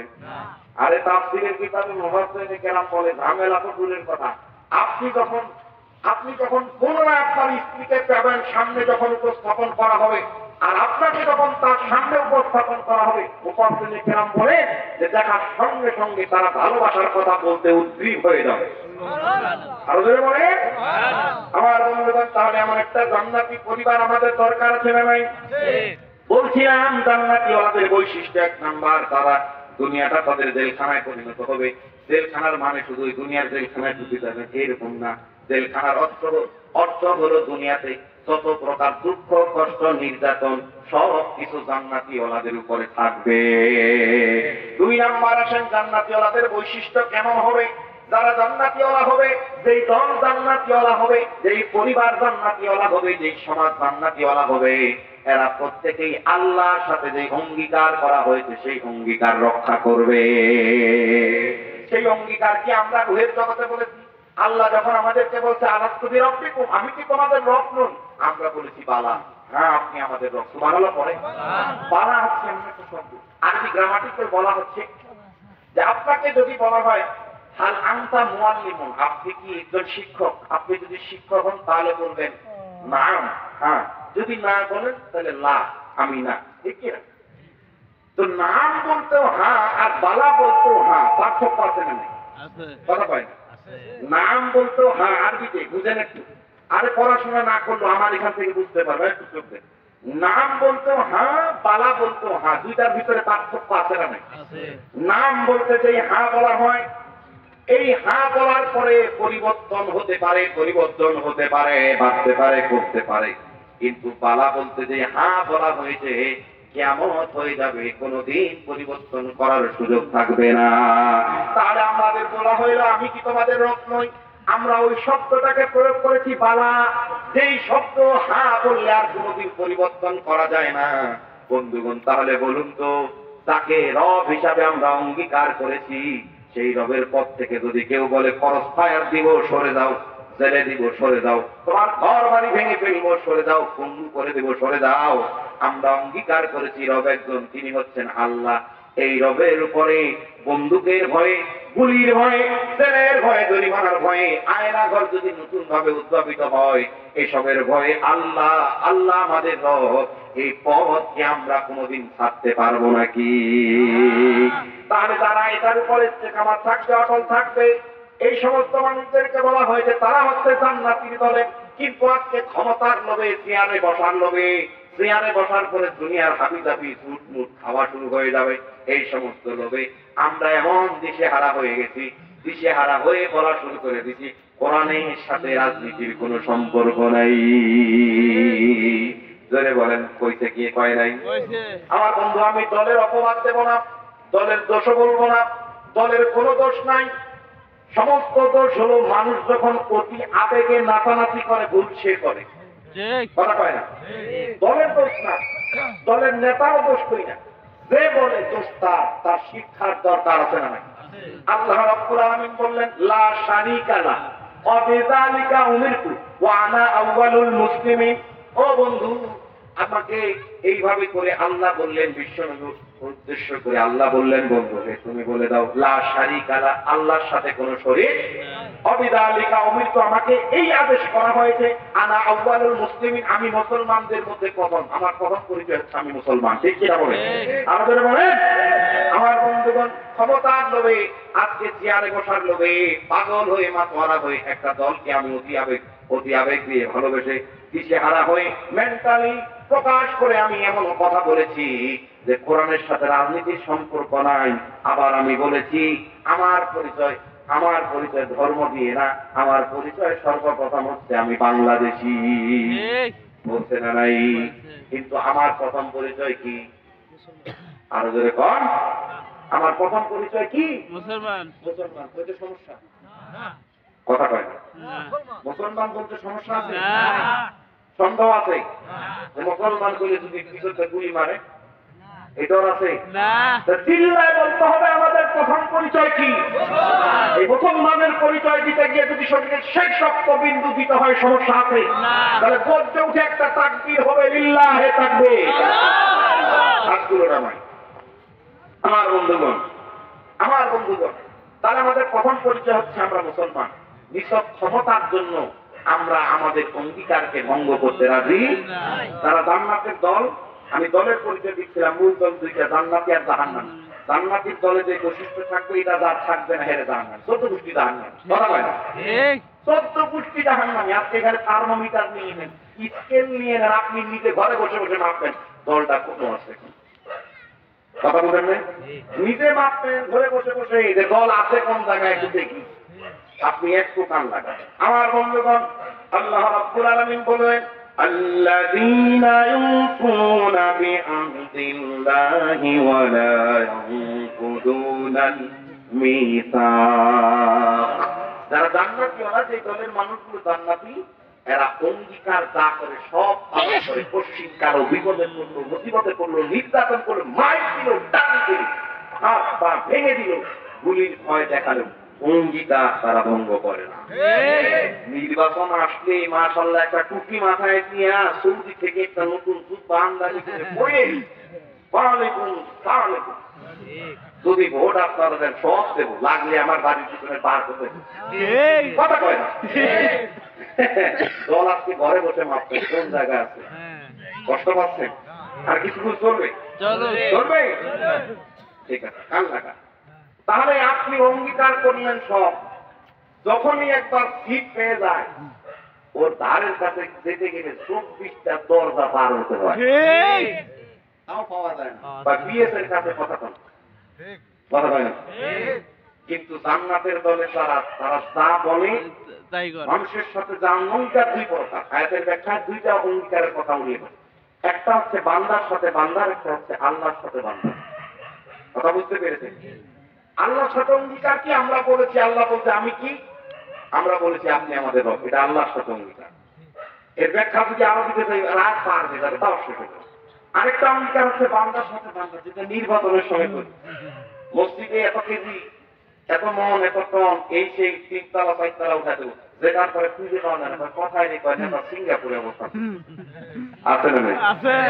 তাহলে আমার বন্ধুগণ, আপনার নেতা জান্নাতীর দলে না জাহান্নামীর দলে? আপনি নিজে জান্নাতীর দলে না জাহান্নামীর দলে মাপার জন্য আর কিছু দরকার আছে নাকি? না। আপনি দিনের এই স্কিলটাকে ব্যবহার করবেন। যারা জান্নাতের দলের, যারা জান্নাতীওয়ালা মানুষ, ওরা ওয়াদা রক্ষা করে কি করে না? যদি করে তারা জান্নাতি, যদি না করে 14 গোষ্ঠী মিলে তারা জাহান্নামী। রাগ করেছেন? এবার আসেন বন্ধুগণ আমার, আল্লাহ রাব্বুল আলামিন জান্নাতীর দলের বৈশিষ্ট্য বলতে গিয়ে আর একটি বৈশিষ্ট্যের কথা আমি উল্লেখ করেছি। যারা জান্নাতীর দলের হয় তারা সমস্ত সময় বিপদে থাকুক মুসিবতে থাকুক প্রশংসা আদায় করে কার? আল্লাহর। আরো জোরে বলেন কার? আল্লাহ। মাঝখানে একটা কথা বলেছিলাম যে স্বামী অসুস্থ হয়ে গেছে, বিকলাঙ্গ, পায়ে একটা গেছে গা, কিডনির সমস্যা, এইটা আর কিডনি ঠিক হবে না। স্ত্রী এখন চিন্তা করছে বিয়ের আগে যে মামুর বেটার সাথে প্রেম আছে, আবার খুঁজে নাম্বার তার বের করে হোয়াটসঅ্যাপ মেসেঞ্জার কোনোভাবে একটা লিঙ্ক নিয়ে পুস্টার শুরু, আমি আবার তোমার কাছে আসতে চাই। কথা কয় না? আছে, এরকম আছে। কিন্তু যারা ইমানদার হবে তারা কি হবে? ধৈর্যশীল হবে।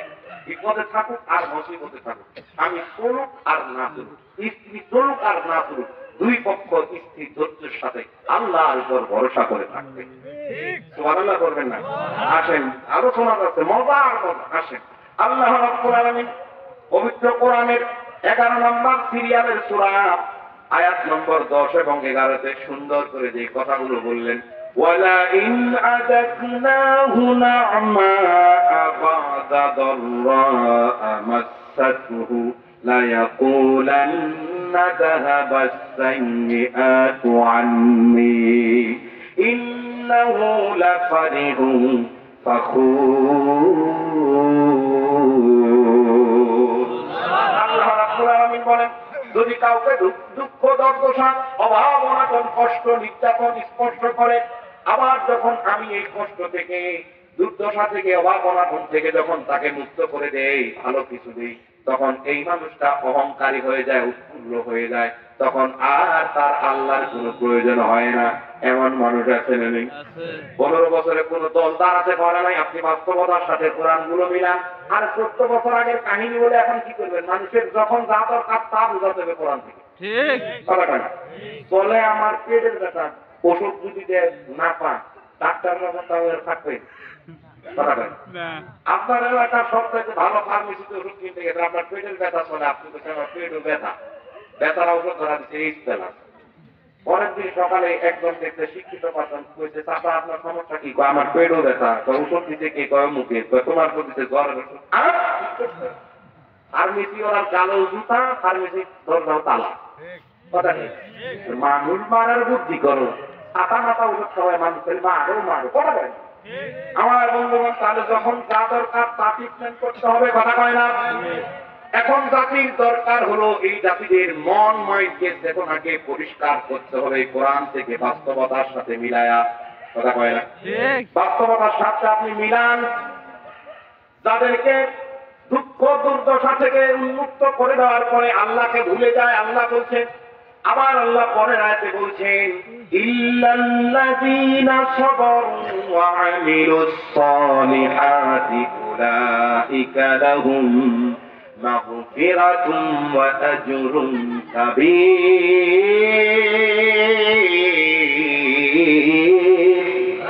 আল্লাহ বলছে যারা ঈমানদার হয়, ওই যে যারা জান্নাতীওয়ালা দলের বর্ণনা দিচ্ছি, ওই সমস্ত মানুষেরা দুঃখে থাকুক আর সুখে থাকুক, তারা সর্বদা ধৈর্য ধারণ করে এবং আমলে সওয়ালে করে।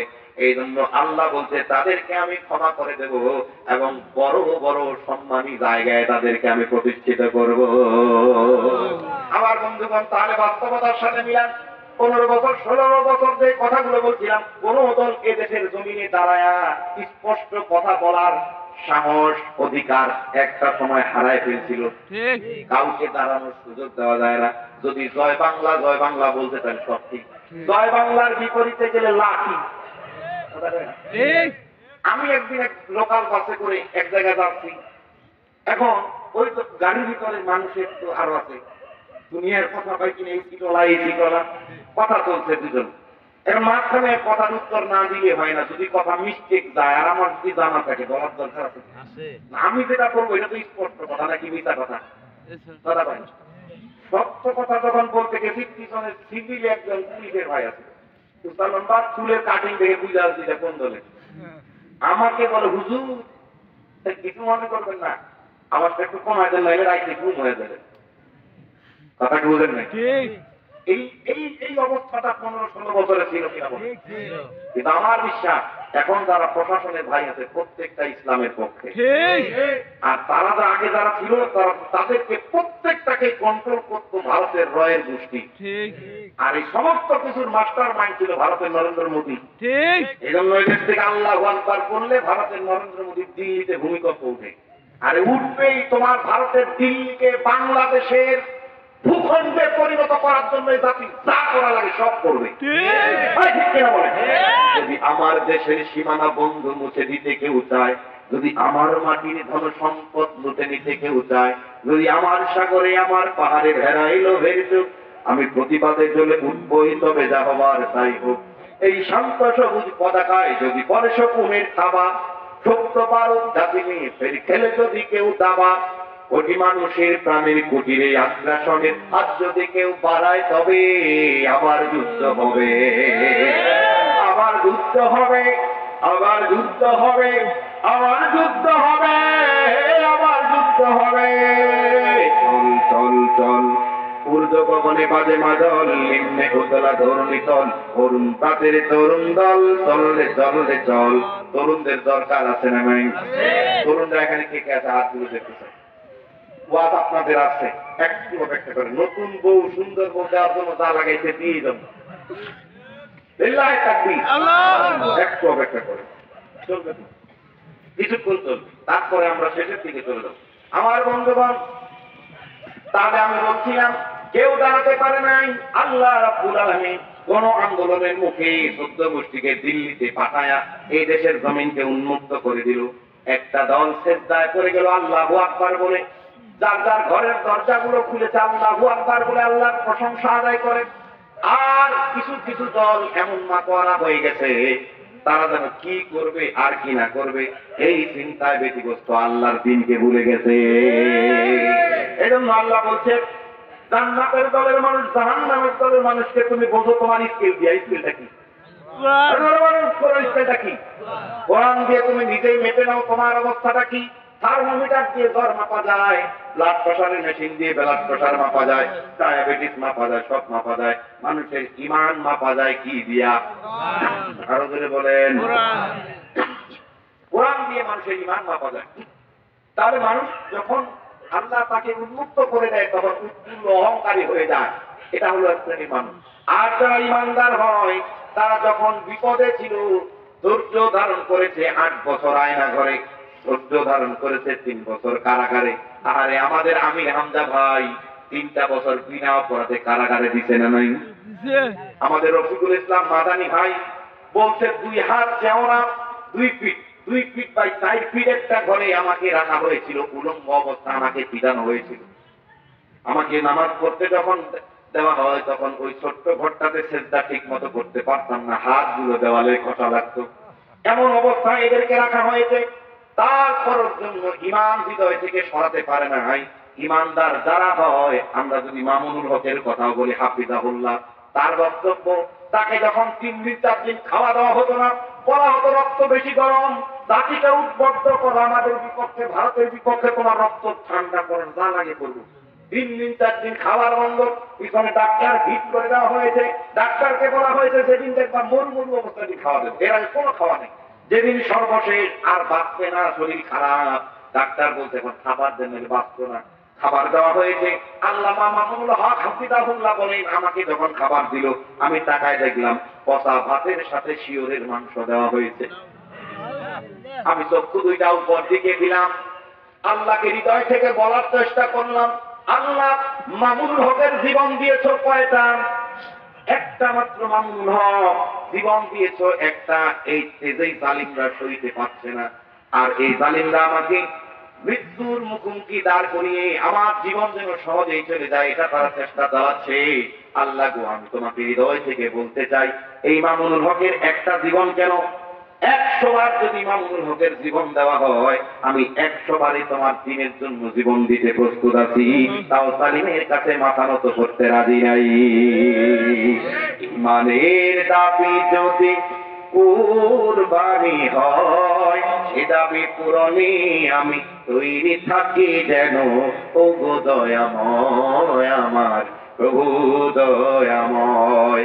ঈমানের দাবি সে তো বসে থাকা নয়, ঈমানের দাবি হলো কিছু বিনিময়। এ দাবি পূরণে যেন তৈরি থাকি আমি। ও গো দয়াময় আমার প্রভু দয়াময়। বলেন আল্লাহুম্মা। আমার বন্ধুগণ, তাহলে ঈমানদার দল জান্নাতীওয়ালা দল, জান্নাতীওয়ালা মানুষ, ঈমানদার মানুষ, ঈমানদার পরিবার, জান্নাতীওয়ালা পরিবার বিপদে থাকলে ধৈর্য ধারণ করে কার উপর? আবার যখন বিপদ চলে যায় তখন কৃতজ্ঞতা প্রকাশ করেও কার নামে? সেই আল্লাহর নামে প্রশংসা আদায় করতে আমাদের সমস্যা আছে নাকি? ধন্য আমি ধন্য শুধুই তোমার জন্য, তুমি আছো যার তার কাছে, আর যা কিছু সবই নগণ্য। আমি ধন্য শুধুই তোমার জন্য। ঠিক না? তাহলে ঈমানদার পরিবারের কথা বলছিলাম, তারাও ধৈর্য ধরবে বিপদের সময়, মুসিবতের সময়। আমার বন্ধু তাকায় দেখেন, মা বোনদের বিশেষ করে ওয়াজ না করে দিয়ে গেলে হুজুরের বদনাম হবে, এটা আমি খুব ভালো করে জানি আমার অভিজ্ঞতা থেকে। এবার আসেন মা বোনরা, দৃষ্টি আকর্ষণ করছি যে পয়েন্টের ভিতরে আছি। আমার বন্ধুগণ, ঈমানদার পরিবার যিনি হবেন সেও বিপদে মুসিবতে ধৈর্য ধারণ করবে। আমরা যদি তাকাই, একজন পয়গাম্বর ছিল, সমস্ত শরীর ঘা দিয়ে পচে গিয়েছিল, রস পড়ছিল। বন্ধুগণ বলতে পারেন সেই পয়গাম্বরের নাম কি ছিল? আইয়ুব আলাইহিস সালামের সমস্ত শরীরে ঘা, পরিবার সবাই চলে গেছে, ছেড়ে কেউ থাকে না, সমাজের মানুষ ভিড়ে না, কোন মানুষ পাশে বসে না, তাকে ডাকে না, তার কাছে যায় না। কিন্তু একজন মাত্র স্ত্রী ধৈর্য ধরে সেই স্বামীর সংসার করেছিল। আমি উত্তর চাই, সেই স্ত্রীর নাম কি ছিল? আরো ধরে কন। খুব ভালো লাগলো যে আপনাদের ওয়াজ মুখস্থ আছে। যে এলাকায় ওয়াজ মুখস্থ থাকে হুজুরের ওই জায়গায় দম কম লাগে। আওয়াজ যদি কম হতে অসুবিধা নেই। কথা বুঝছেন কিনা? যদি লাগায়া ঘাটায়া কথা বের করা লাগে তাহলে হুজুরের ওখানে খুব দম লাগে। আরে দম দিতে দিতে আলোচনা করে বাড়ি ফেরার সময় গলার ফুটে না, কথা কয় না। এজন্য আপনাদেরকে ধন্যবাদ জানাই। মানুষ যদিও কম, একটা উঠাউঠি করে নাই, আলহামদুলিল্লাহ বলেন। এটা কার মর্যাদা ভাই? কোরআনের বরকতে। মানুষ যখন কোরআনের ভিতরে ঢুকে যায় মনে হচ্ছে রাত কোন দিক দিয়ে গেল কেউ বলতে পারে না। আমি যখন কোরআন স্টাডিতে বসি, রাতে ঈশান নামাজ করে খাওয়া দাওয়া করে যখন কোরআন স্টাডিতে বসি, রাত 12টা একটা সময় পার হয়ে যায়, নোট করতে করতে আমি নিজেও বলতে পারি না। আল্লাহু আকবার বলেন। এটা কার আকর্ষণ? এই আকর্ষণই আপনার আছে নাকি আমার চেহারা দেখে? যে চেহারার কথা বলছি, যে চেহারা কি একটা খারাপ বিয়ের প্রস্তাব আছে, এই চিন্তা তো আপনাদের নাই। কি বলেন? নাকি মা আপনি সেটা খিচুড়ি দেবে কেউ আছে? নাই। সিলিপ দিয়ে এটা খাওয়া দাওয়া শুরু হয়ে গেছে, আপনাদের তো দেবে না আছে? মাশাআল্লাহ, জোরে বলেন মাশাআল্লাহ। খিচুড়িও আছে, আপনারা মিথ্যা কথা বলেন আছে তাবারক আছে? তাহলে আগে ওয়াদা করতে হবে, আপনারা কি তাবারকের জন্য আছেন না কোরআনের জন্য আছেন? এটা যদি পরিষ্কার না করেন তাহলে আরো কোনো সফল হবে না। আমরা কিসের জন্য আছি? তাহলে মাহফিল যদি কর্তৃপক্ষ পার্টির সব জায়গা তুমি মসজিদে 3 দিন করে খাবো, কেউ দিন না, আপনারা রাগ করবেন? তাহলে ঠিক আছে, এবার টাকা। আমার বন্ধুগণ, পয়গম্বরের সমস্ত শরীরে ঘা, সমস্ত স্ত্রীরা চলে গেছে, সন্তানরা চলে গেছে, একদম স্ত্রী ধৈর্য ধরে তার সংসারে আছে। একদিন শয়তান ডাক্তারের সুরত নিয়ে তার কাছে আসলো, এসে রহিমাকে বলল, আমি একজন ডাক্তার, আপনার স্বামীর এই অবস্থাকে আমি ভালো করতে পারবো, তার জন্য বিনিময়ে আমি কিছুই নেব না, টাকা পয়সা অর্থ সম্পদ কিছুই লাগবে না, শুধু ভালো হওয়ার পরে তুমি শুধু তার স্ত্রী হয়ে জাতির সম্মুখে বলবে এই সুস্থ করে দেওয়ার মালিক আমি। নাউযুবিল্লাহ বলবেন না? সুস্থ করে দেওয়ার মালিক কে? আরো ধরে কোন? কত মহিলা আছে কয় ওই অমুক ডাক্তারের কাছে নেওয়া নাই, ঠিক আছে ভালো হই না, কিপটামি করো, ওই ডাক্তারের কাছে গেলে ভিজিট 600 গেলে 300 দিয়ে মারো, আমি ওইখানে গেলে ভালো হবো। আছে না নাই? কথা কয় না। ডাক্তার লেখছে 60 টাকা দামের অ্যান্টিবায়োটিক, তুমি 35 দিয়া চালাও, আমি এই জন্যই ভালো হইনি। কয় কিনা? আপনারা এগুলো ফেস করছেন? করেন নাই? আমি ঘরে ফেস করি। যদি খালি আমি আমার পছন্দ মতো এনে দিছি তাহলে এই কথা বলবই, মনে টাকা বাদ হইতো। আছে না নাই? কথা কয় না। ভালো করে দেওয়ার মালিক কে? যদিও বোঝে কিন্তু মস্করা করে। স্বামী স্ত্রীর ভিতরে কোন ছুটি আছে না নাই? মস্করা করে, কয় টাকা বাদ হইতো, আমি বুঝছি, এই জন্য আমার না নিয়ে আছে না নাই? আমার বন্ধুগণ, ডাক্তারের সুরত নিয়ে শয়তান এসে বলল, আমি আপনার স্বামীকে ভালো করব, শুধু জাতির সামনে বলতে হবে আমি এটা ভালো করে দিয়েছি। তার মানে শয়তানের উদ্দেশ্য হলো ইমানদারের ইমানকে ধ্বংস করা। আরো জোরে কোন? যখন এই কথা বললো, আহারে স্বামী অসুস্থ যদি কারো থাকে, কেউ যদি বিনা পয়সায় ঠিক করে দিতে পারে, সুস্থ করে দিতে পারে, নারী হিসেবে দুর্বল মন আছে না নাই? এই দুর্বল মন হিসাবে রহিমা রাজি হয়ে গেল। চিন্তা করলো আমি একবার আমার স্বামীর কাছে গিয়ে অনুমতি নেই। স্বামীর কাছে অনুমতি নেওয়ার জন্য যাওয়া হলো। আল্লাহর পয়গম্বর সাইয়েদনা ইব্রাহিম সাল্লামের কাছে গিয়ে বলে, ও আমার স্বামী একজন ডাক্তার এসেছে। ডাক্তার কি বলেছে? কয় ডাক্তার বলেছে সে নাকি তোমাকে সুস্থ করে দিতে পারবে। ইব্রাহিম সাল্লাম বলে, আমার তো টাকা নাই, পয়সা নাই, তাহলে এত টাকা কোথায় থেকে দেব? স্ত্রী বলে, কোনো টাকা লাগবে না, পয়সা লাগবে না। কয় তাহলে কি লাগবে? শুধু তোমাকে ভালো করে দেওয়ার পরে আমি শুধু মানুষকে বলবো এই সমস্ত কিছু ভালো করে দিতে পারে এই ডাক্তার, এটা বললেই নাকি সে তোমাকে ভালো করে দেবে। আল্লাহর পয়গম্বরের পূজা বাকি থাকলো না যে আমার স্ত্রীর কাছে এসেছেন সরলতার সুযোগ নিয়ে, আমার দুর্বলতার সুযোগ নিয়ে আমার স্ত্রীর ঈমান ধ্বংসের জন্য এসেছে। আমি তো বুঝতে পেরেছি। এবার স্ত্রীকে বলে, স্ত্রী আমার মতো পয়গম্বরের স্ত্রী হয়ে, সহধর্মিণী হয়ে শয়তানের কথায় তুমি কেন সায় দিলে? আমার রাগ হলো। এই রাগ হয়ে সেই দিন ওয়াদা করেছিল আমি যদি কোনোদিন সুস্থ হই তাহলে 100 বার তোমারে মারবো। জোরে বলেন কয়বার? আরো জোরে কোন?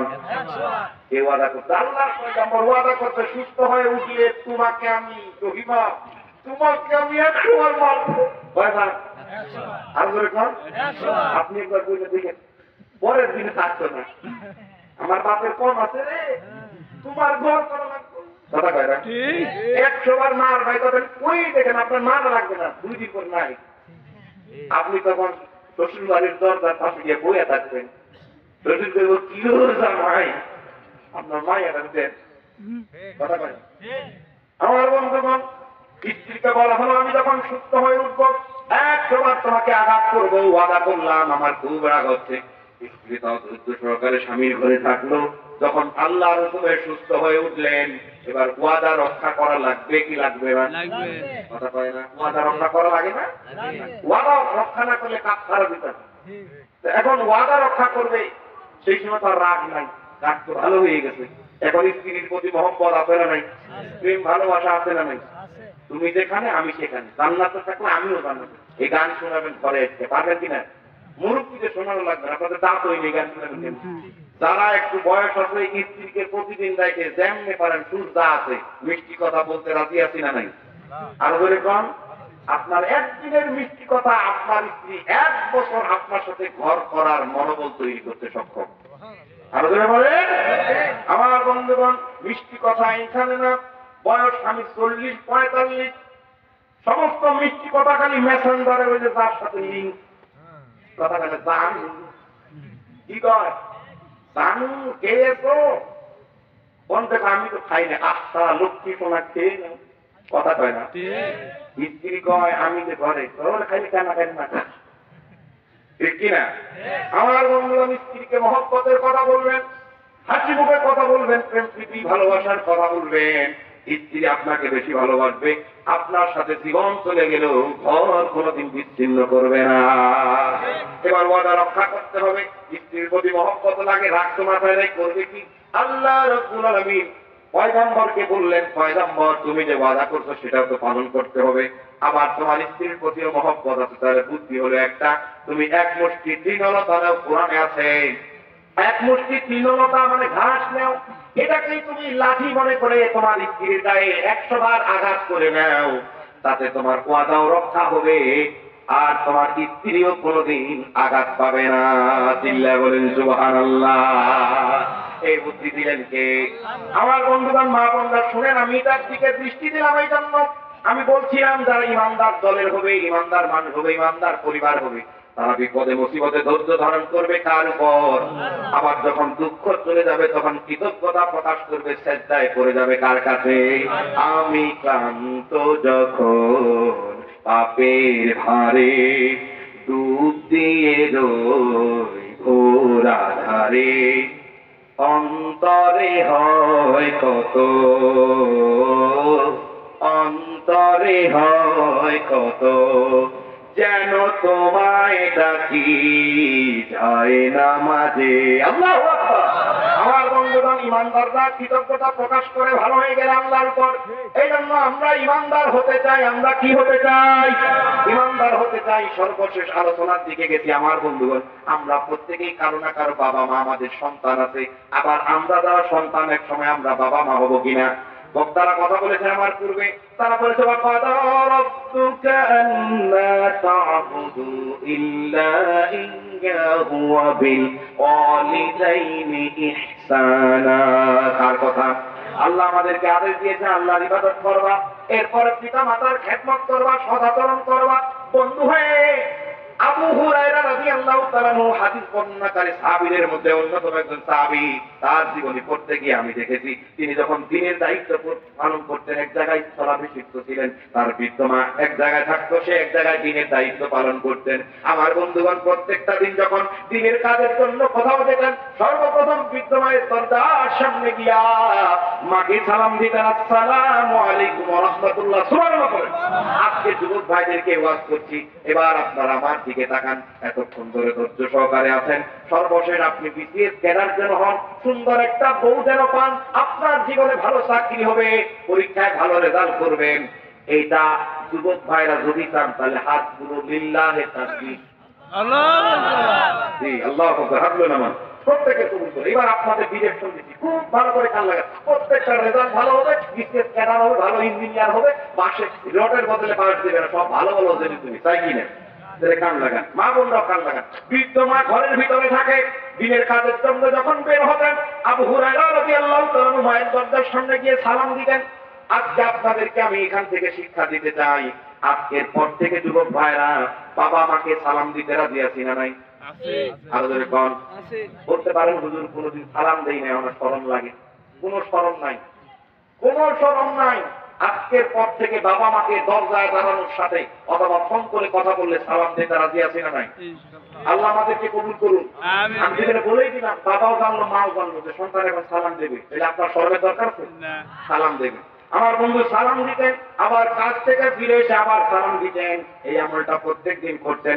মা খুশি হয়ে আবু হুরায়রাকে দরজার ভিতর থেকে বলে, আবু হুরায়রা রে, এই বয়সে এই বৃদ্ধ মাকে তুমি যে সম্মান করছো, মর্যাদা দিচ্ছ, যে গুরুত্ব তুমি দিচ্ছ, আমি এত খুশি হয়েছি, এত ভালো লেগেছে।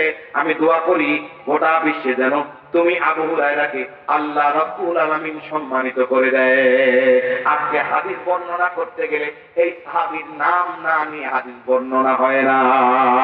চিৎকার দিয়ে বলেন সুবহানাল্লাহ।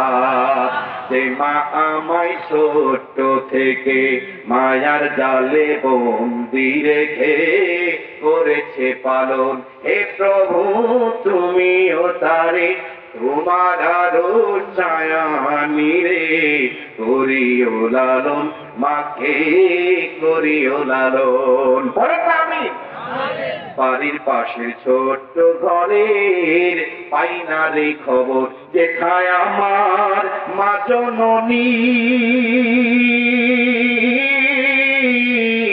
যেথায় আমার মা জননী ঘুমেতে বিভোর, বাড়ির পাশের ছোট্ট ঘরের পাই না রে খবর।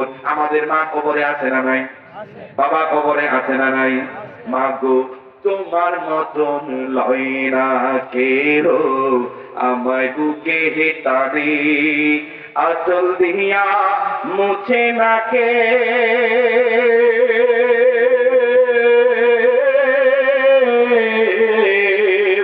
আচল দিয়া মুছে না কেউ আমার চোখের পানি, হায়রে মা জননী আমার, হায়রে মা জননী।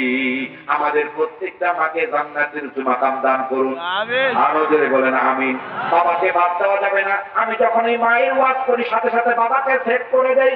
বাবা শুধু বাবা নয়, এক সৈনিক, খেটে যায় আজীবন সে তো দৈনিক, সংগ্রামী সে যে সংগ্রামী, খুব দামি সে যে খুব দামি। বাবা তুমি আমার দু চোখে দেখার পৃথিবীর সেরা মানুষ। আমাদের প্রত্যেকটা বাবা মাকে জান্নাতের উঁচু মাকাম দান করুন, আরো জোরে বলেন আমিন। আমার যুবক ভাইরা, মায়ের সম্মানের কারণে, মাকে গুরুত্ব দেওয়ার কারণে সাইয়েদনা আবু হুরায়রা রাদিয়াল্লাহু তাআলা আনহু যদি মর্যাদা বাড়ে, সম্মান বাড়ে। আজকের পর যদি তুমি তোমার মাকে খেদমত করো, তুমি তোমার মায়ের পা ধুয়ে দাও, তোমার মায়ের আপন ধরে রাখো, তোমার মা অসুস্থ হলে সেবা করো, মাকে গুরুত্ব দাও, ভালোবাসো, তাহলে আল্লাহ রাব্বুল আলামিন তোমাকে যে বিসিএস ক্যাডার বানাবে না, এর ভিতরে কোনো সন্দেহ আছে নাকি? যদি বিসিএস ক্যাডার হতে চাও, তাহলে পরীক্ষায় ফলাফল করতে চাও, সুন্দর একখানা ফুটফুটে চেহারা জান্নাতীওয়ালা বউ যদি তুমি পেতে চাও, আজকের পর থেকে বাবা মায়ের খেদমত করে পেতে চাইবো। আল্লাহ আমাদেরকে কবুল করুন, আরো জোরে বলেন আমিন। তাহলে আমার বন্ধুগণ, আমি বলতে চাইবো, কবরে বাবা এবং মা আছে, কার কার হাতগুলো দেখতে চাই। আল্লাহ যে সকল সন্তানরা হাত বাড়ায় দিয়েছে, অনেকের মা কবরে, অনেকের বাবা কবরে, অনেকের বাবা মা দুই জনের কবরে, প্রত্যেকটা বাবা মায়ের কবরগুলো যেন জান্নাতের বাগান বানায় দেন, আরো ধরে বলেন আমিন। আমার বন্ধু জান্নাতীওয়ালা দলের পরিচয় দিচ্ছিলাম, তাদের আর একটা পরিচয় হচ্ছে তারা সর্বদা দান করে। ধরে বলেন কি করে? আরো ধরে কন, আরো ধরে কন। আলোচনা মুলতুবি ঘোষণা হয়েছে, এখন সমাধান, এখন সমাধান। আমরা জান্নাতীর দলে থাকবো না জাহান্নামী দলে থাকবো? মাপকাঠি কোরআন থেকে